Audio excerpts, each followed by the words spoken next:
Hello दोस्तों, अगर आप कौशल रोजगार निगम में लगे हुए हो या कौशल रोजगार निगम में जॉब पाना चाहते हो तो आपको ज़्यादा खुश होने की जरूरत नहीं है। जी हाँ दोस्तों, मेरे पास मैसेज आया, सर मेरा कौशल रोजगार निगम में ज्वाइनिंग हो चुकी है, मैं बहुत खुश हूँ। वो एक अलग मैटर है, हम आपकी रिस्पेक्ट करते हैं, लेकिन कहीं ना कहीं हरियाणा कौशल रोजगार निगम में लगने का, उसके बाद हटने का, दोनों एक सिक्के के दो पहलू हैं। जी हाँ दोस्तों, अगर आप कौशल रोजगार निगम में लगोगे तो कहीं ना कहीं आपके हटने वाले चांसेस भी ज़्यादा है, जो कि हरियाणा की सरकार के पुराने मुख्यमंत्री मनोहर लाल खट्टर ने साफ बोल दिया था कि कौशल रोजगार निगम में लगने वाले कर्मचारी ये नियमित नहीं है, ये कच्चे कर्मचारी है, ये टाइम पार्ट टाइम लगा लीजिए आप, ये टाइम पास के लिए लगा लीजिए, या फिर ये वो कर्मचारी हैं जब तक पक्के नहीं आएंगे, जब तक सिर्फ यूज एंड थ्रो के लिए ही आपको इस्तेमाल किया जाएगा। मैं जो दिखाऊंगा लाइव प्रूफ के साथ दिखाऊंगा। मेरा मकसद किसी प्रकार से किसी राजनीति से नहीं है और किसी को हर्ट पहुंचाना भी नहीं है, लेकिन कहीं ना कहीं जब हमारे पास कोई लेटर आता है या किसी का मैसेज आता है, सर मेरे को कौशल रोजगार निगम में इतने साल काम करवाने के बाद हटा दिया, कहीं ना कहीं हमें भी दर्द होता है। उसी को हम फॉलो करते हुए आप तक इन्फॉर्मेशन पहुंचाने रहते हैं कि आपको जो कहीं ना कहीं आपके मन में क्वेश्चन है कि क्या इसके अंदर पक्के रहेंगे, कच्चे रहेंगे। उसके अलावा आपने थंबनेल में देख लिया है, हरियाणा एक नया लेटर जारी, कौशल रोजगार निगम महाझटका, टुकड़े टुकड़े धमाका, उसके बाद कच्चे कर्मचारी रेगुलर बिग ब्रेकिंग। जी हाँ दोस्तों, जैसा कि आपको इन्फॉर्मेशन है, हरियाणा में कच्चे कर्मचारी को पक्के करने की जो लगातार कवायद चली हुई है, उस पर हरियाणा में जितने भी कच्चे कर्मचारी हैं, वो अडोब बेस पर हो, कॉन्ट्रैक्ट बेस पर हो, पार्ट टाइम हो, कौशल रोजगार निगम में हो, उन्होंने और उनके परिवार ने डायरेक्ट ही दो टूक में बात खत्म कर दी है। क्योंकि आपको इन्फॉर्मेशन है, हरियाणा में अब चुनाव है और चुनाव का कहीं ना कहीं हर एक अपने इस्तेमाल अपने फायदे के लिए कहीं ना कहीं इसको अपने नज़रिए से देखता है। जैसे कोई कच्चा कर्मचारी है, वो सोचता है कि कौशल रोजगार निगम में लगा हुआ है, वो ये समझता है सर हमें आप पक्का कर दीजिए, हमें रेगुलर कर दीजिए,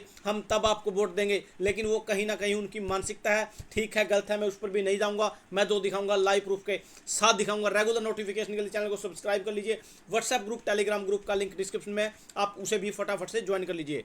ये देखिए दोस्तों, यहाँ ये लेटर है 9/4/2024 का लेटर है। इसके अंदर क्या मेंशन है मैं बिल्कुल क्लियर दिखाने वाला हूँ।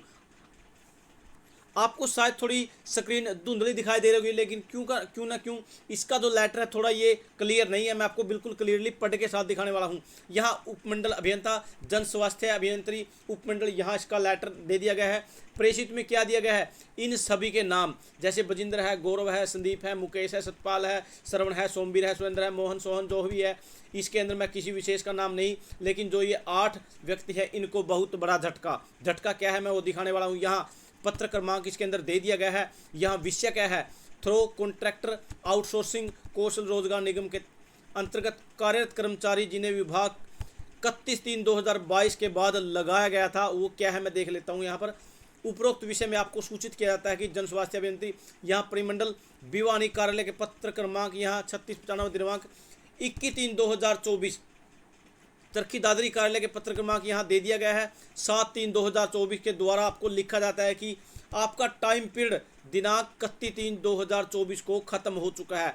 लेकिन आपको इन्फॉर्मेशन है, अब इन सभी के माइंड में डाउट था, सर हमारा जो टाइम पीरियड है 31/3/2024 से अब 31/3/2025 कर दीजिए। अब इसका क्या रिप्लाई आया है, अब आपका नाम अगले सैंक्शन 2024-25 के लिए नाम अपडेट नहीं किया जा सकता।